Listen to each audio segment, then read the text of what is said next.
Well, hello everyone, and welcome back to another episode of the Cliff Ravenscraft Show, a podcast devoted to helping you take your message, your business, and your life to the next level. This, my friends, is episode number 492, and I am your host, Cliff Ravenscraft, the podcast answer man. This week, I want to continue talking about money, and more specifically, this week, we're going to talk about wealth, building wealth, and thoughts about it. I started the idea and talking about money last week in episode 491. I ended the episode suggesting from a quote that I read from the introduction to Thou Shalt Prosper. Actually, it was the foreword from Dave Ramsey, that there should be no guilt or shame at all in accepting money from people who pay us for the products and services that we create. If you struggle with feeling shame for charging people money, or if you feel like marketing is a bad thing, selling is a bad thing, you may want to start in episode 491 and check out what I had to share there starting last week if you haven't heard that one already. It's not required that you do that before benefiting from today's episode, but that's a really good starting place in this what might become an ongoing conversation for a little while, because I know that I struggled with it a great deal for a very long time. And even today, there are many things about my mindset that needs to shift continually to help me take my own understanding of money and wealth and how I can even achieve wealth to the next level. So first of all, how did I come to feel the way that I did about building wealth? And I guess the first question is, what is wealth? Because wealth is not money. Money is simply nothing more than a unit of exchange. It's something that we use to exchange with each other. It's got an agreed perceived value, and we just use that so that we can have free trade with one another without having... Well, we won't get into all of that. The idea is money's a unit of exchange. I'm not an economist by any stretch of the imagination, nor do I even hope to become one day. But what is wealth? What and how is that different from money? Well, wealth, there are many different definitions you can look up and find all over the place. But for the purpose of discussion here, let's call wealth and being wealthy, let's consider it as having more than what you need to survive. That may be in clothing, that may be in food, that may be in money. It could be anything that it takes for you to survive. Do you have more than you need? And if so, you're a wealthy person. And the more you have beyond what you need to survive, the more wealthy you are.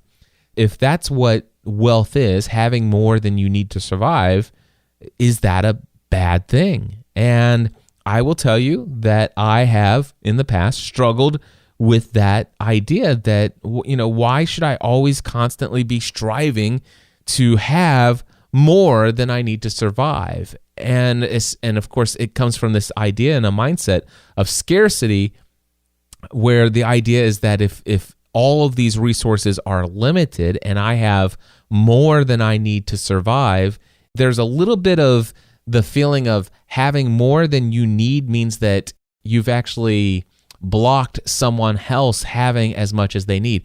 Now, how can we come up with this mindset and this way of thinking? And some of it for me, not all of it, I mean, there's some of it for me comes from media and education and other areas and parts of society and culture. But I know there's a lot of my, I will say, warped understanding and programming about money that comes from my Christian upbringing. And I've had quite a Christian upbringing. I was involved as a student in a Catholic school from first grade through seventh grade. And I wasn't a Catholic, by the way, but I went there for a better education experience than what I had in public school, from kindergarten, first grade. But anyway, I was in Catholic school, so I attended religion classes in Catholic school with all the friends in my classes, and I attended Mass every Friday. I wasn't allowed to do communion with the Catholic friends and everything like that, but I certainly took in a lot of Catholic theology and a lot of Catholic culture.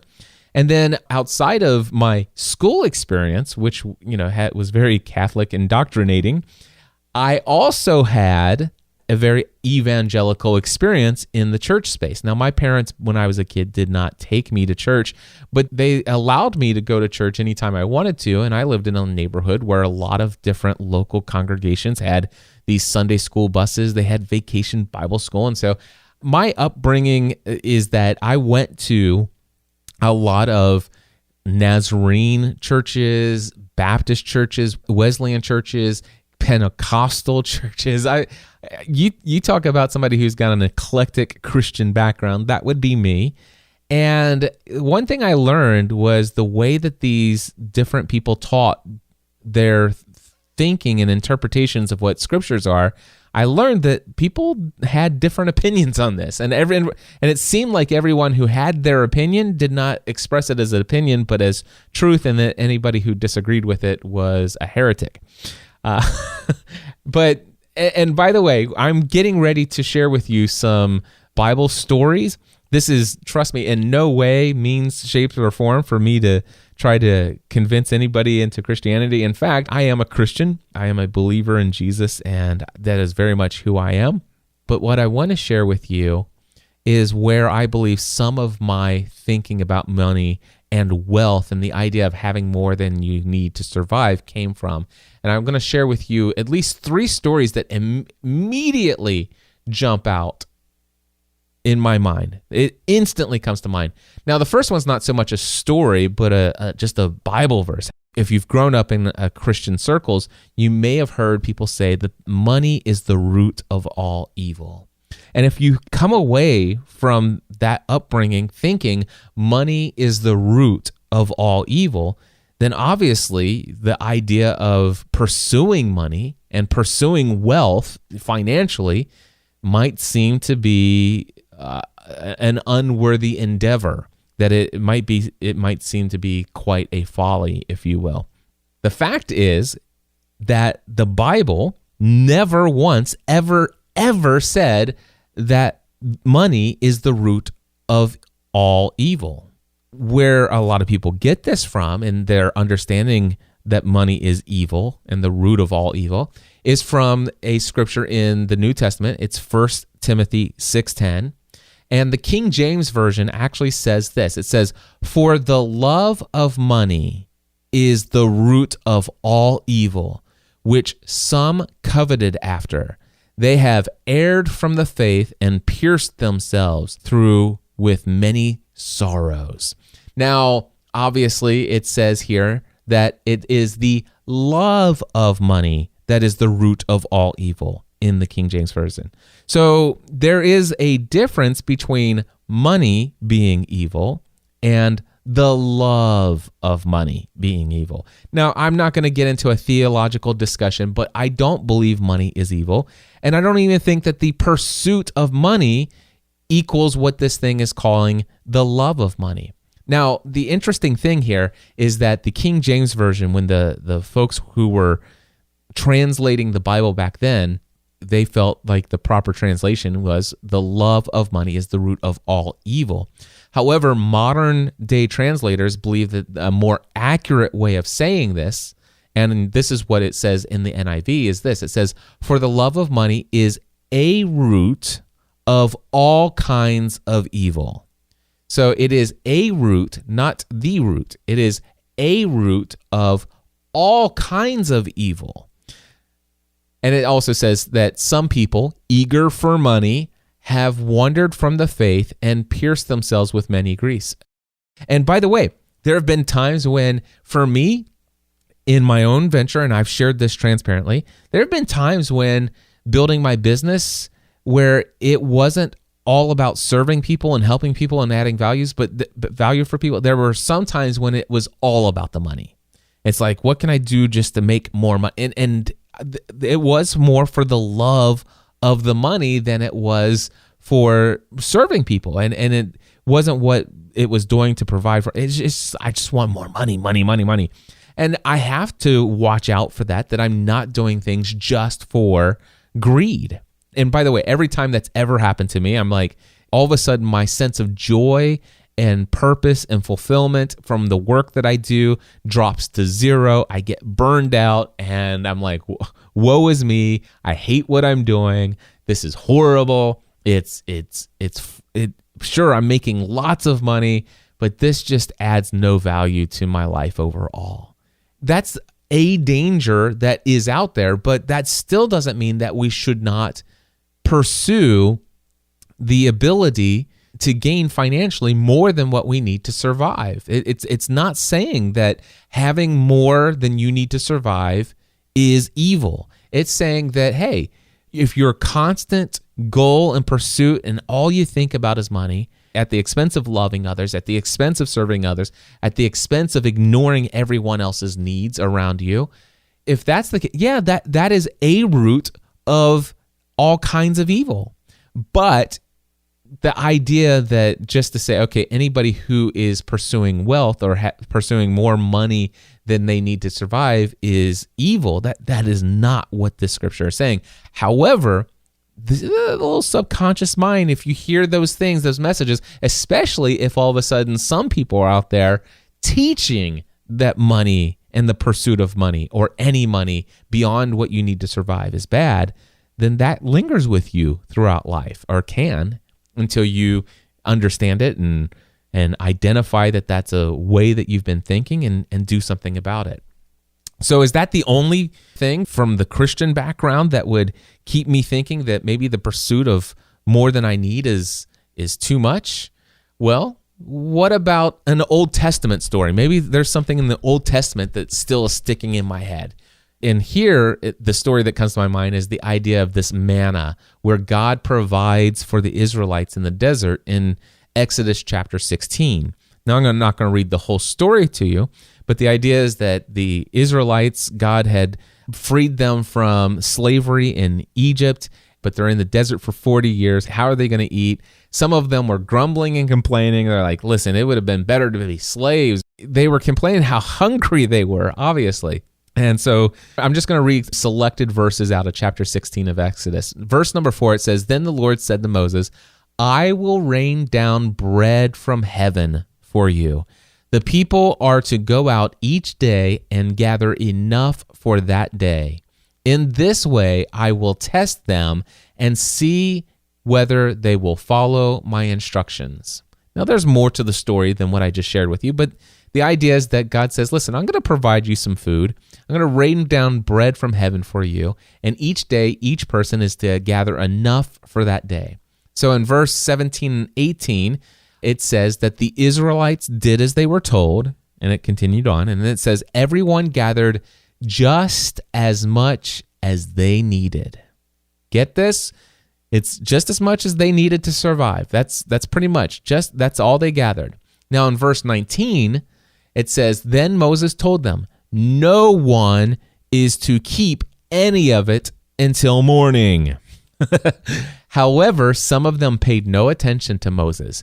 They kept part of it until morning, but it was full of maggots and began to smell. So Moses was angry with them. So the whole idea here is this story prescribing that we should never store up for ourselves more than what we need to survive. When we do that, are we showing that we don't trust God?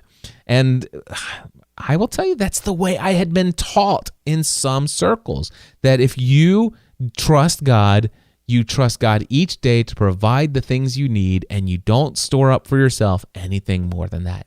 And you might think, well, okay, but Cliff, can't you understand that could be the moral of the story is where he says, listen, in this way, I'm going to just test to see if they'll follow my instructions. That was the instructions he gave for them. Is that the instructions he's giving for everyone?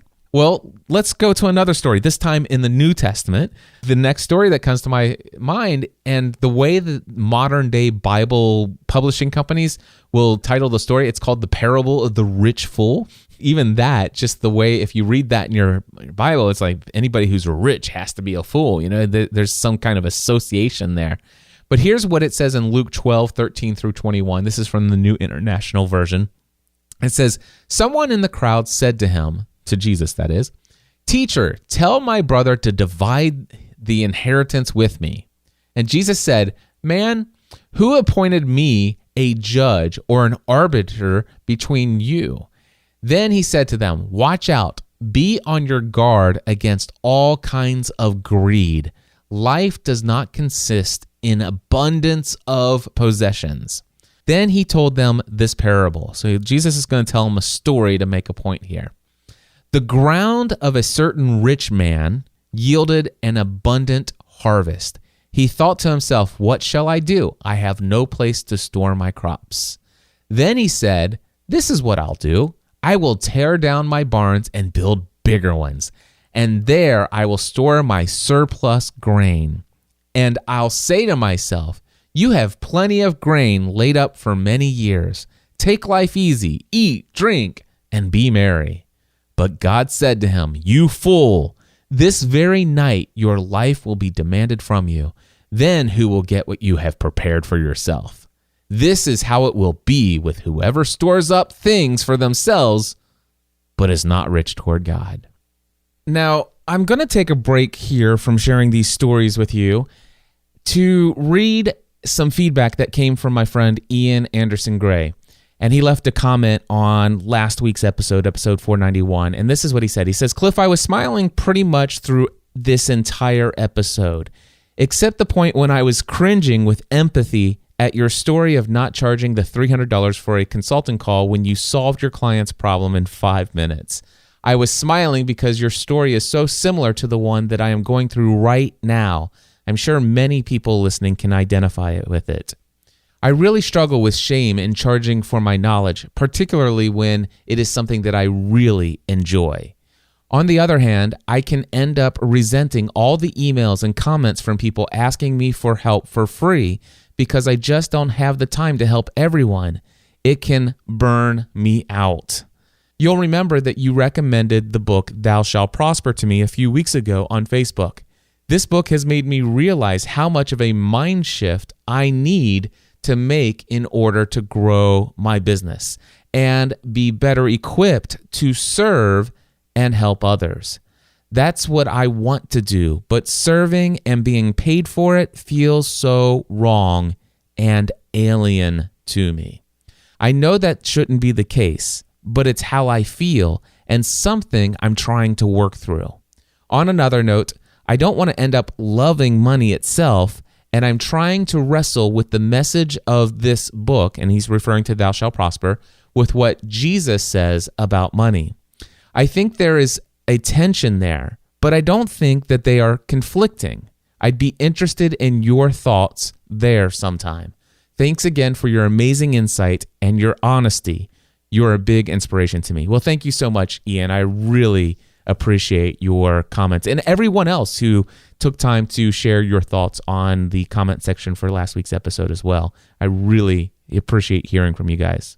Now, the reason why I chose to share Ian's comment just now is because I wanted to share with you that I'm not alone in feeling some of these feelings about money, that other people do feel them. And the reason why I specifically chose Ian's is because I know from a conversation that Ian and I had back in Scotland when I was visiting Europe for New Media Europe, he and I had a wonderful one-on-one conversation about our Christian upbringing and had a great talk about faith and all sorts of things about life. And I still remember that conversation, Ian, and I appreciate our friendship that's resulted as a growth of that conversation initially. But anyway, the reason why I shared his comments here is because I know that a lot of the conflict that he's saying that he feels here, he says, but serving and being paid for it feels so wrong and alien to me.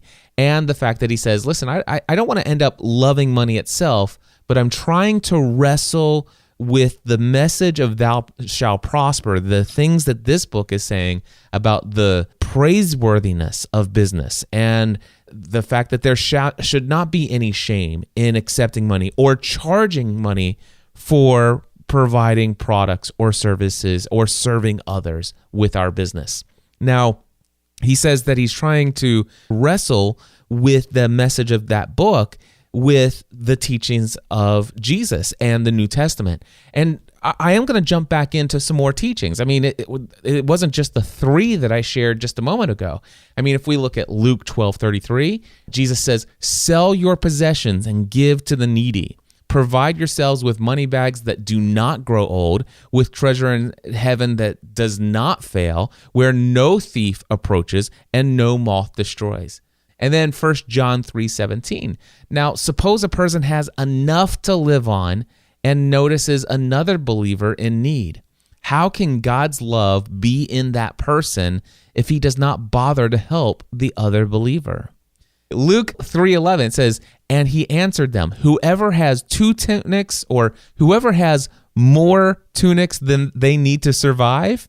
Okay, so let's put that little caveat in there. Whoever has 2 tunics is to share it with him who has none. And whoever who has more food than they need to survive is to do likewise. Now, Hebrews 13:5 says, keep your life free from the love of money. And here it says, be content with what you have. Now, this goes back to Ecclesiastes. We're back in the Old Testament here, but those who love money will never have enough. How meaningless to think that wealth brings true happiness. The more you have, the more people come to help you spend it. So what good is wealth, except perhaps to watch it slip through your fingers? People who work hard sleep well, whether they eat little or much, but the rich seldom get a good night's sleep. Another one about money, Luke 6:24 through 25. But woe unto you that are rich. James 5:1 through 3. Come now, O ye rich, weep and howl for your miseries that shall come upon you. Your riches are rotten and your garments are moth-eaten. Your gold and silver are corrupted with rust, and the rust of them shall be a witness against you, and shall completely eat your flesh as fire. Ye have heaped treasure together for the last days.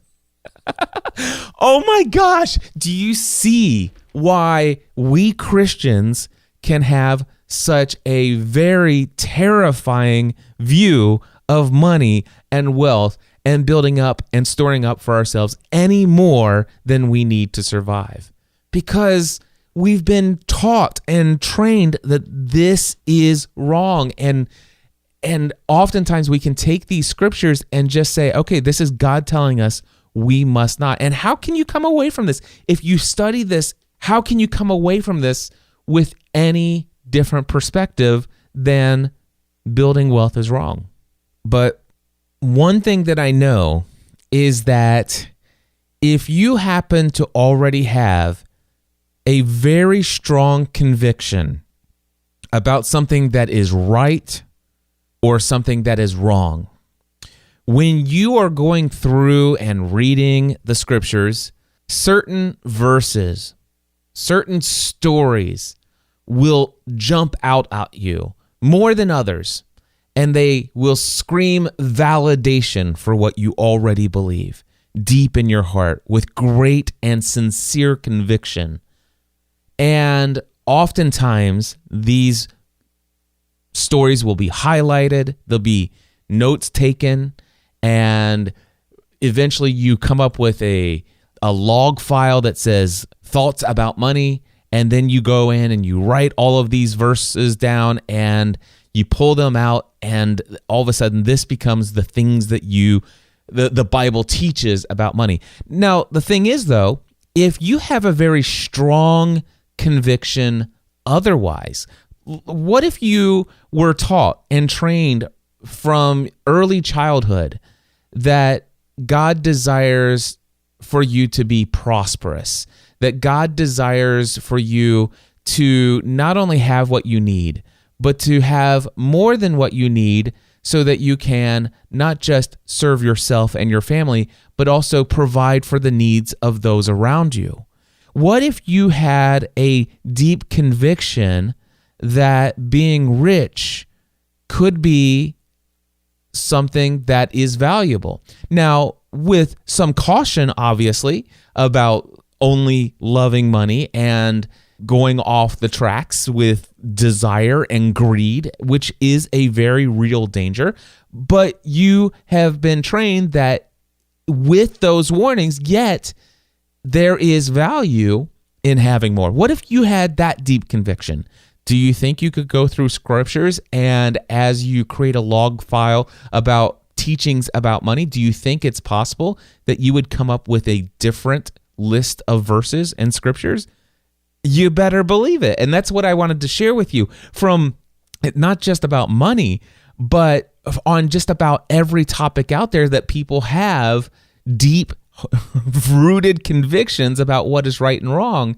From my experience from the Catholic Church, the Nazarene Church, the Methodist, the Baptist, the Pentecostal, the Assembly of God, all of these different backgrounds, and then the ones I studied in school. One of the things many people don't know about me, or maybe don't hear very often because I don't share it a lot, but I was also a licensed pastor in the Nazarene Church, and I did ministry studies. I was a student of Nazarene Bible College. So I not only studied the faiths that I grew up in, but I also studied the background and theology of a lot of other denominations and religions as well. And what I can tell you is that there's a lot of people who have a lot of different opinions, and they just simply use different references in Scripture to back up their points of view and their convictions.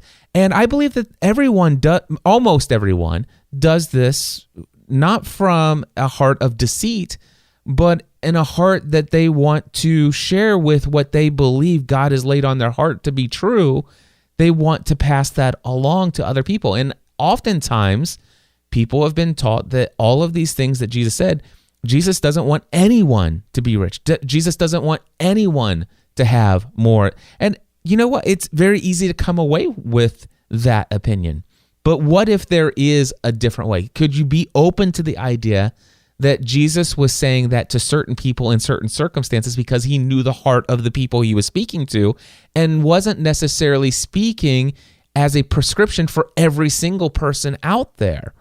Although I get it. There is tension. There is tension there in this message. And it is something that I believe we as Christians, those of us who are Christian, I know that everybody listening to this episode, I know that those who are subscribed to not everyone listening to this is a Christian, but this what I want to share with you. This is how my upbringing in the Christian faith has really shaped my view of money and my view of wealth, and I thought it was a very shameful thing. That's what I wanted to share. I wanted to share these are some of my original programming when it came to money and wealth. And honestly, I think that if we only look at this side of things from this perspective, we can have a warped understanding of business and selling products and services and charging money for the things that we do, especially those things that we're gifted and talented in and that we love so much, just like Ian said, and certainly I have felt in my own heart. But I want to completely shift gears, and I want to start by sharing with you when I, for the very first time, began to see and understand wealth from a completely different perspective. The very first time that I started to see wealth from a different perspective was this YouTube video. And it was several years ago that I found this YouTube video by a guy named Bill Whittle. Never heard about him before that. Really didn't pay much attention to him after that one video.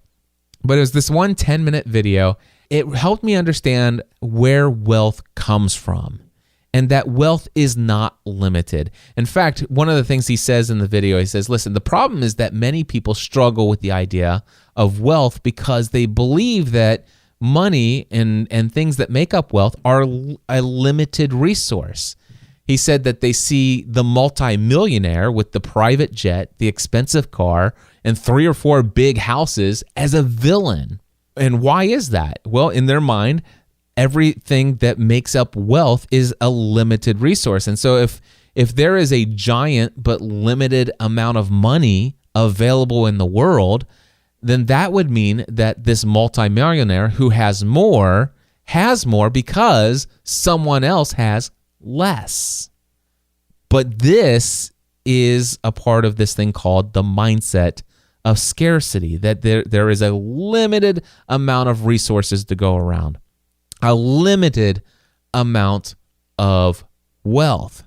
However, there is a different way you can look at wealth, and it's, associated with this mindset of abundance, that there really is no limit to wealth, that in a way, you could actually, through creativity, through invention, and through hard work, people can physically create new wealth essentially out of nothing.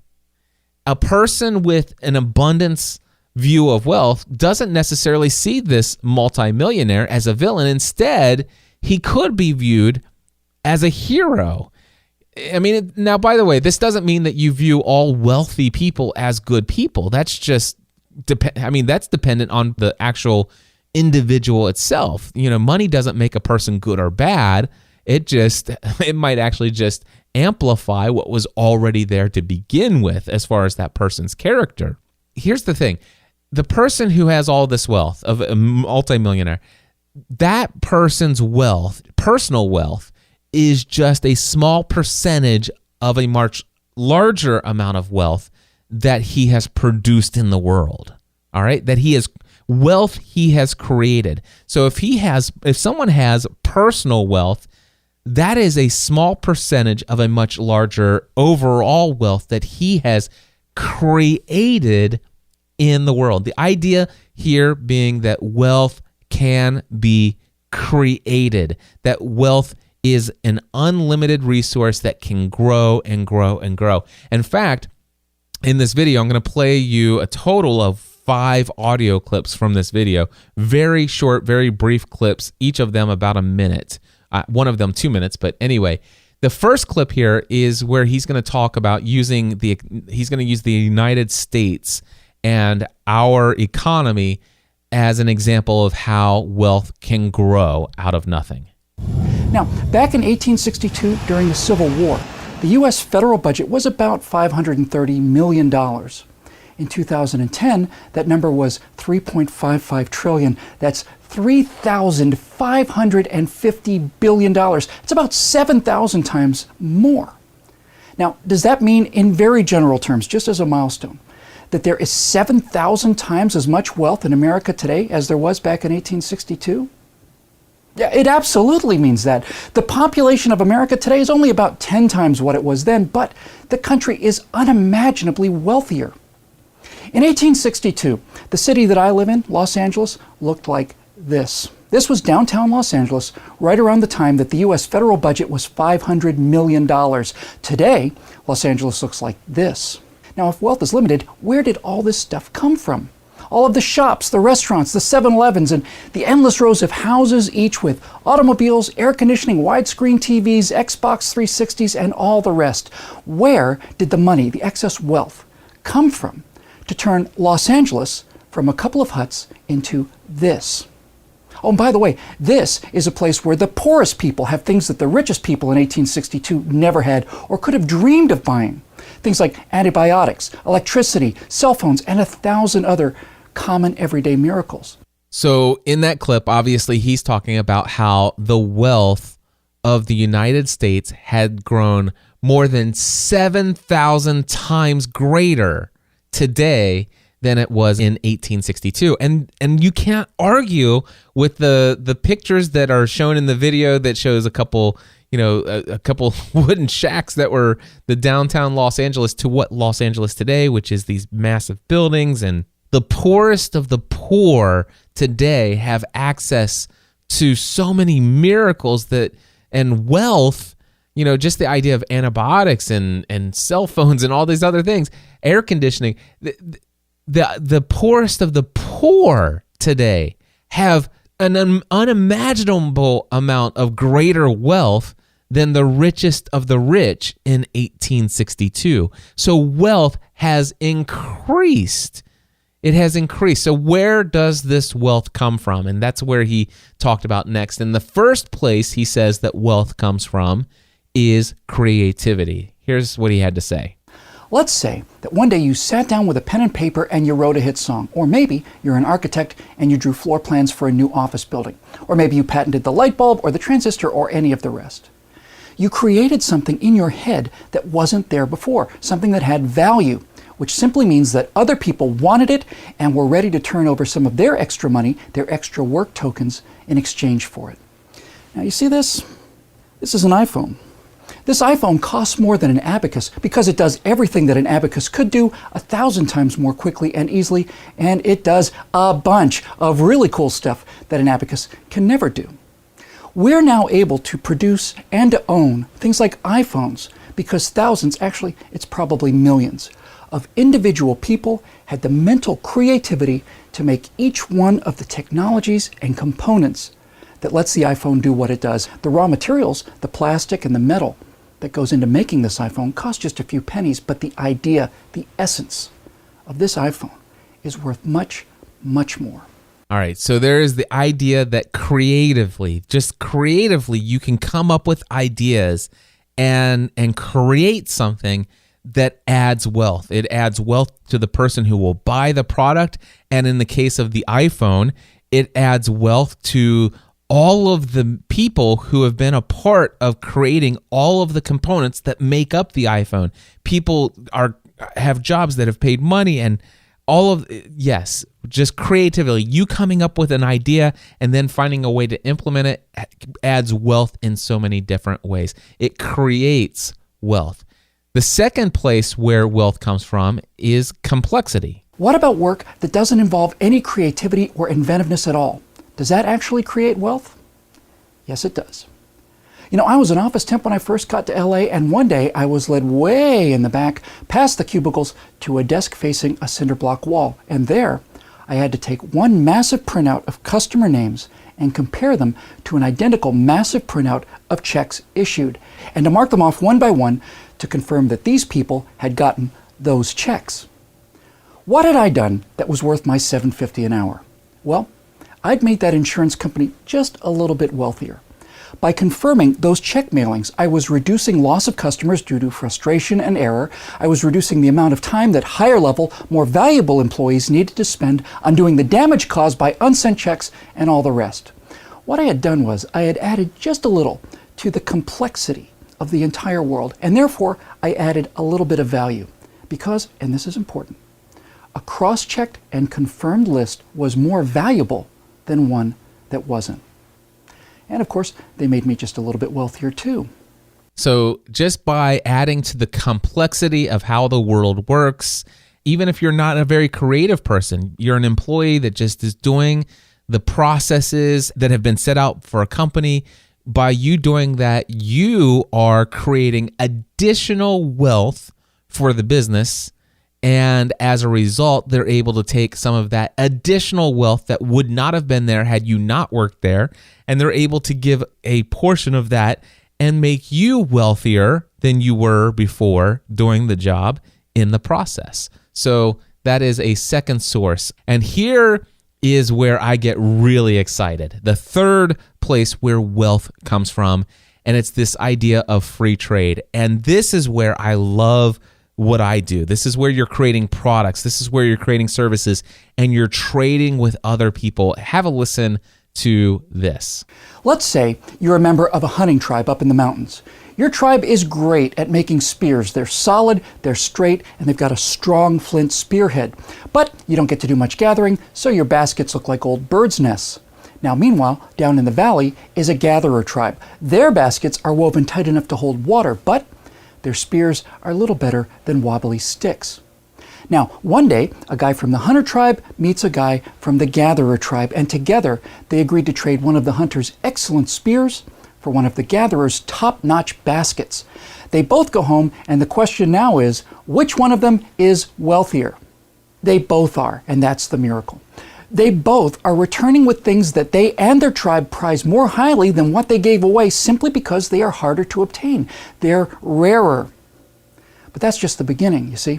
The expert spear maker then realizes that if he gets up early and stays up late, he can make more spears than he needs for just himself. And he can trade that extra work for something he considers valuable, a basket, let's say. It motivates him to do more than he needs. The exact same thing is true of the basket weaver. And pretty soon, both of them are employing their idiot sons-in-laws manufacturing spears and baskets. Yes, the guy making and trading the spears gets relatively rich, but the fact is everybody wins. The idiot's son-in-law, the guys making the flint spearheads, the entire hunter tribe gets the kind of baskets that they would never have had otherwise, and likewise for the gatherers with their awesome new spears. Yes, the guys with the spears could go out and kill all the gatherers and take all the baskets. And then there'd be no more baskets. Free trade is non-coercive. Both parties only get wealthier when both parties willingly trade what they have for what they want. Now, I will tell you what you just heard in that 2-minute clip is when it clicked for me. Oh my gosh. When all of a sudden you ask the question after that first exchange between the hunter and the gatherer, one came home with a new water leak-proof basket. The other one came with super sharp tipped arrows. Which of those two, after making a trade, saying, hey, I'll give you this for that, which of the two went home more wealthy?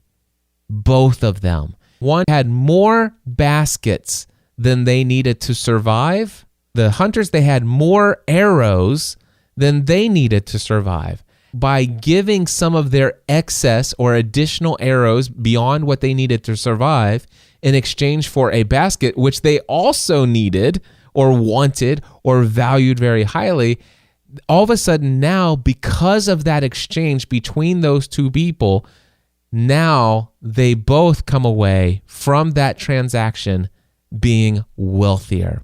A way that for me to think about this is when I bought the very first time I bought an iMac that would allow me to process videos very easily, efficiently, and in a way that would inspire me to get even more serious about creating online digital tutorials and products. Prior to this big, huge purchase, I was using budget computers. Even when I bought my very first Mac, I bought myself a laptop that was the cheapest entry-level Mac computer that I could buy. And so every time I bought computers, I always bought as cheap as I can get, but still get the operating system that I needed. And none of these computers made it convenient for me to create digital tutorials. Software would crash, it would take forever. It was just a painful process and one that definitely did not make me excited about creating new tutorials. But then I decided, I want to get a new desktop computer. I'm going to go and get myself a 27-inch iMac. And the question is, should I get the cheapest model? And the cheapest model would have at least allowed me to create video projects. But then all of a sudden I'm like, well, wait a second. I've done this before. First of all, I want a bigger hard drive. I want the biggest hard drive I can get. And I want the most amount of RAM that I can get so that this thing is going to be faster. And so that when I finish a video project, that thing is done in 20 minutes processing instead of 2.5 hours. So I went ahead and loaded everything up in the Apple Store. Lo and behold, it was about a $2,600 purchase. Apple created a computer and sold me a computer for $2,600 of my dollars, which thankfully I was wealthy at the time because those $2,600 that I had was more money than I needed to survive. I had at that moment in time at least $2,600 more than I needed to survive. And because I had that wealth, I gave those extra dollars to Apple Computer, and they in turn gave me a 27-inch iMac. Now, in that exchange, who came away wealthier? A lot of people did. A lot of people came away wealthier. First, I want to tell you that I did not come away from that transaction less wealthy. Instead, I will tell you, I came away with a 27-inch iMac that was an extremely powerful machine, one of the most powerful Mac computers you could get at the time. And I had a system that would allow me to create products and services that I could then sell over and over again. And I want to tell you that from the time I had that very first high-powered 27-inch iMac before I replaced it with my next 27-inch iMac several years later, like 3 years later, I had generated well over $50,000 in sales of $100 tutorials. I generated over $50,000 in 3 years off of tutorials that I made over the course of 8 weeks. It only took me 8 weeks from the time I got that computer until the time I created all the tutorials that I needed to create. Because of the work of 8 weeks on that $2,600 computer over the 3 years without doing any further work, those tutorials over and over again while I was doing other things generated sales and profited me over $50,000. I became wealthier. Now, by the way, because of that, for each person who purchased a tutorial from me for $100, who came away wealthier, me or that person? Both. I became $100 wealthier as far as financially, and they became wealthier because of the additional amount of time that they saved in watching that tutorial that saved them from spending hours of their lives trying to figure out trial and error the things that I could easily teach them in a very brief moment of time in a pre-recorded tutorial that is based upon my years of experience of teaching that same information one-on-one to people at many times more the cost of what they paid for the tutorial. And so it allowed me to help and serve more people. And by the way, more people have purchased my digital tutorials than I could ever dream of helping one-on-one, even if I worked 80 hours a week, booking my schedule nonstop. It was something that made me far more wealthy in the process of my purchase of that $2,600. And it's made a lot of other people more wealthy in freed up time and resources so that they could do other things that would generate more wealth for them. Now, did Apple become more wealthy as a result of that transaction? Absolutely. Apple added to its bottom line another $2,600 sale. And what happened to that money? Portions of that money went to pay salaries for people at the store where I bought it. Some of that money went to pay the delivery drivers that delivered that computer from the warehouse and then shipped to the outlets. Those people got a cut of that $2,600. All the people who assembled that computer, the people who designed that computer got it. All of those $2,600 or 2,600 certificates of appreciation that I gave to Apple for giving me this amazing 27-inch iMac computer that I had purchased, those certificates of appreciation went out and trickled out to so many people. So many people became more wealthy or added to their wealth because of that purchase. And when I started to think about wealth in this way, it radically changed my mind. Going back to that story, and I'll complete the audio clips here that I share from the Bill Whittle video that I found years ago. He said that some people believe that the United States is so much wealthier today, that it's 7,000 times greater wealth in the United States today than there was in 1862, is because we stole it from all these other third world countries. And this is what he had to say about that. U.S. GDP is about $14 trillion. The GDP of a third world country, Djibouti, let's say, is about $1 billion.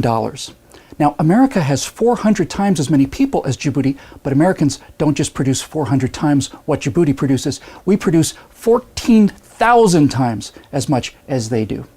If we sent in the U.S. Marines to take every single thing Djibouti produced in 1 year, just took every single thing, their entire GDP, well, that would power the U.S. economy for 38 minutes of the first hour of the first day of America's GDP year. If we took everything from the bottom 40 countries, it might run the U.S. economy for a day or two. The whole idea is ridiculous, at least to people who know how to add, subtract, multiply, and divide. My friends, whenever two parties make a free will trade, spices for wool or grain for firewood, or even $3.50 for a Happy Meal, both sides benefit because the customer would rather have the hamburger and McDonald's would rather have the $3.50.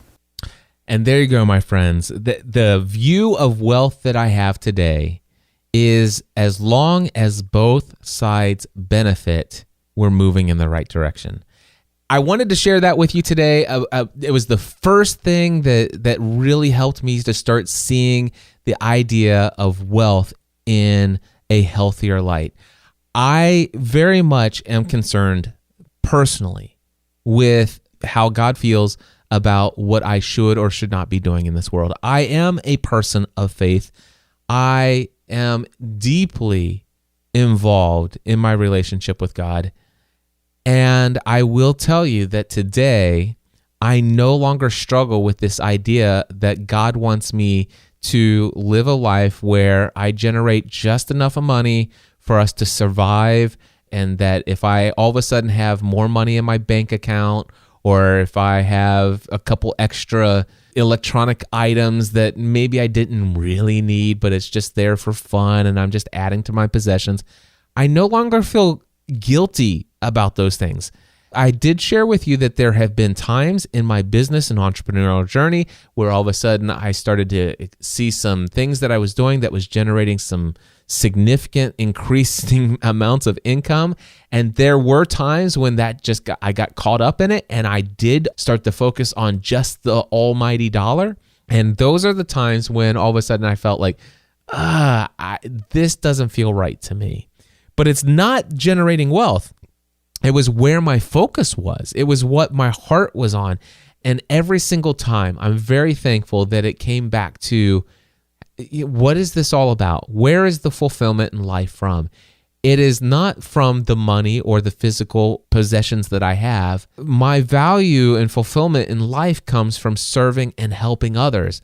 And actually, I find fulfillment and value in working hard. I enjoy working.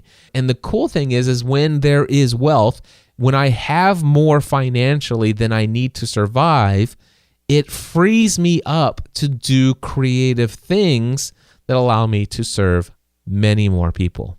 At the end of episode 491, I had asked people to share with me their thoughts, and Mark left me a comment. I told him I would cover this one in this episode. So he says, thank you for number 491. If I work directly with only the people who are able to pay, and my free resources are good, but not as good as my one-on-one services, then what can I do to bridge the gap between those who can pay versus those who cannot? All right, this is a great question, and I am going to try to just think this out loud. I don't have any notes prepared ahead of time. First of all, he says, if I work directly with only those who are able to pay.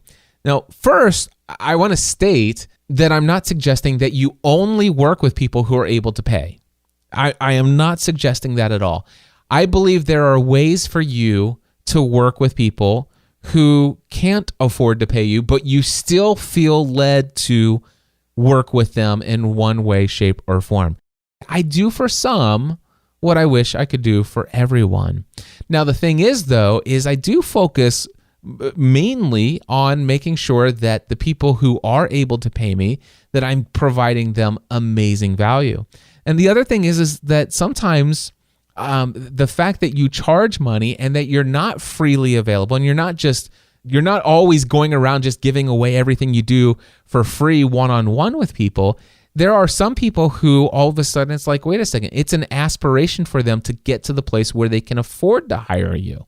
And so I have had many people who say, Cliff, I am so glad that you charge what you charge, because I knew that I wanted to take your $2,000 course.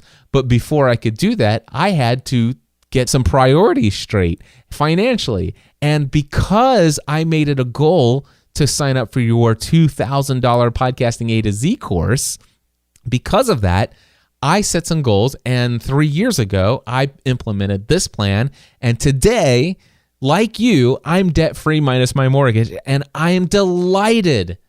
I was delighted to finally be able to hand you these 2,000 certificates of appreciation, and I can't wait to work with you over the course of these 4 weeks. And I've had many people tell me that over the years. Today, I wanted to share the idea of wealth and where does wealth come from, and is it a limited resource? And I hope that by my sharing this message that I heard many years ago from Bill Whittle, I just resonated with the whole idea that when two people exchange something freely between each other, it's something that they both chose to do, and that they both have benefited in the process, that both of them are wealthier, and that wealth has increased in the world as a result. And also, I wanted to share with you where my own Christian upbringing had originally taught me to think about wealth in a completely different way than I do today. Now, it wasn't just this video from Bill Whittle that has changed my mind about wealth and how wealth fits into my faith background. Not just my background and my upbringing, but my vision of the future and what God may be calling me to do in this world. A lot of that has changed radically as well. And some of it, much of it, I'm still working out. And I believe I'll be sharing with some more thoughts from Thou Shalt Prosper. If I continue to hear from you guys that you're enjoying this, you can go to podcastanswerman.com/492. Let me know that you're really digging this, and I'll continue on. But anyway, to wrap things up here, I do want to let you know that my next session of Podcasting A to Z is coming up on Monday, May 1st. If you've been thinking about launching a podcast, I would love to be your personal coach for 4 weeks. No more sitting there trying to figure out what equipment you need, what cables you need, how do you hook all this stuff up. Some of you out there are still struggling. Gosh, I can't even choose a topic. I got so many different passions. I don't know which one I should pick. I can help you with that. Maybe you think, well, I've been trying to do this for so long. I just don't understand the technology, the websites. It's all so complex. I just don't understand it, and there seems to be so much conflicting information. I can help you with that. The cool thing is this course is not just giving you a bunch of online tutorials, which, by the way, I am going to give you access to a bunch of online tutorials, and they are literally step-by-step tutorials that will walk you through everything. People have told me, gosh, Cliff, I came up with a list of questions to ask, and then as I was going through the video, you answered every single question. You gave me unlimited access to ask you all these questions, but you're answering them before I even can ask you. But the reality is that every single time I go through this course, there are lots of questions that each individual comes up with that are their own little stumbling blocks. It's like they can't get past to the next section without this question being answered, this burning question in their head, something that's not clicking for them. And the cool thing is that during this course, Monday through Friday from 10 a.m. to 5 p.m. Eastern Time, I am answering every single question that my students ask me. You get unlimited access to me as your personal coach for 4 weeks. I would love to serve you in Podcasting A to Z. If you're interested in joining me, head over to podcastingatoz.com and register today. I look forward to serving you soon. Until next time, my friends, I encourage you to work on taking your thoughts about money and wealth to a whole new level. Podcast Answer Man.